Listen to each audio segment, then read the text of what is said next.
Okay, so here we are, Freddy's Restro Cafe. Now, why have we come here? On Sunday, it's that big mega clash between India and Pakistan. And this particular cafe, there will be about 500 fans. There will be dhol, there will be bhangra. It's all sold out already. There'll be food, there'll be music, and they will build up to this clash. We had come here to do a recce to try and see if we can come and do some programming around, all this atmosphere and build up. As we've been repeatedly saying, this is a very different build up. It's tense, it's very different. And here when you come to Freddy's Restro Cafe, you understand that there is still, beyond India, there is still cricket going on. This part of the world or in the diaspora, Indians and Pakistanis, the people-to-people contact is still alive. Absolutely, and it's always been the case, Boria. Really, when you look at it, there was always this pressure when it comes to India versus Pakistan. But you look at off-the-field relationships of the players as well. It's always been that they've been friends. The rivalry is, sort of in the mind, let's say. And of course, the geopolitics also comes into it. Now it's a different ball game because now we're talking about a different sort of pressure, a geopolitical tension, everything that happened in the past few months. But the cricket aspect of it, the sport, what is sport? Sport is a unifier, and it's still, such a symbol for unity. And we're seeing that here with 500 people. The difference is, and you must understand this. The difference is people-to-people contact is very different compared to cross-border terrorism. And when you come to the diaspora, Dubai, England, Australia, the United States, and you understand that the people-to-people contact is still alive, you understand that there is that little element of hope still there. So while we are absolutely conscious of the fact that it's somber, Freddy's Restro Cafe gives us that hope. And by the way, the food was excellent. I think Gargi's taken shots of the chicken kebab that I had. It was tremendous. She tried some dal, she tried some other dishes, exactly like the way we used to do in England and in other parts of the world. The food in this part of the world, this restaurant, and we tried it all out, was brilliant. So come Sunday, if you're watching this broadcast, you are from Dubai or the surroundings, I recommend you come here. And you come here for two reasons. One, you enjoy the match on the giant screen.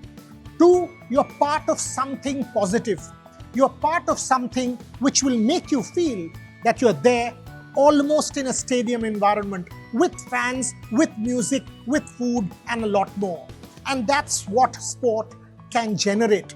What I like about this place is, the organizers were telling me that they've put so much effort. It's all sold out.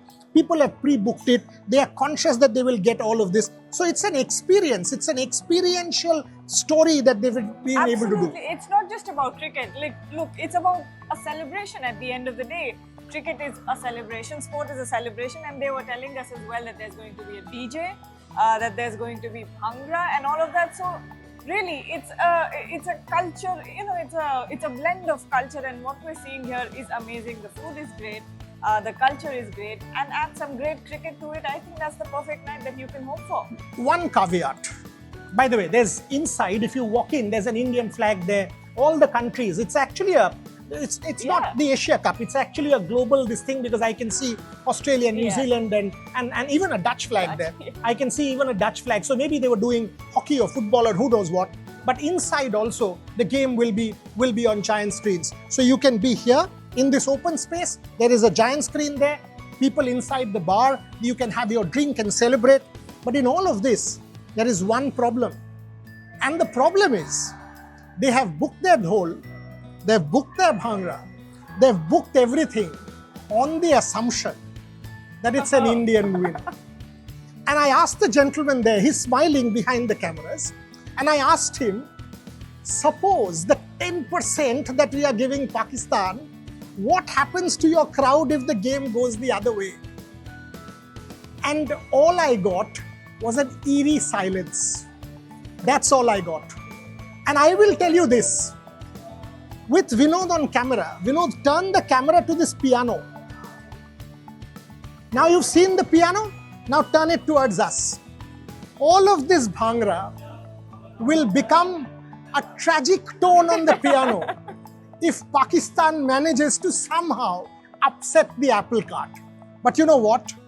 We are born optimists, eternal optimists, and after the food they've fed us, if I say this, my only destination will be outside. So I'm not going to say that.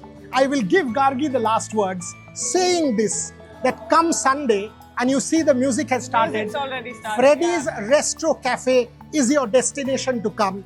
Fingers crossed for an Indian win. You can close it. I mean, you're going to see some great cricket happening between India and Pakistan. There's going to be a lot of crowd here. They're saying that 500 people. 500 people are expected to fill this space up. It's going to be quite an energetic. I can't imagine the energy in here. But then, It's the Fortune Atrium Hotel, Bar Dubai. That's your destination. The Fortune Atrium Hotel, Freddy's Restro Cafe. And I cannot continue this. You know why? Because I'm a bong. It's my travel day and the gulab jamun is calling me. So Vinod, shut the camera. Time for gulab jamun. Thank you for watching.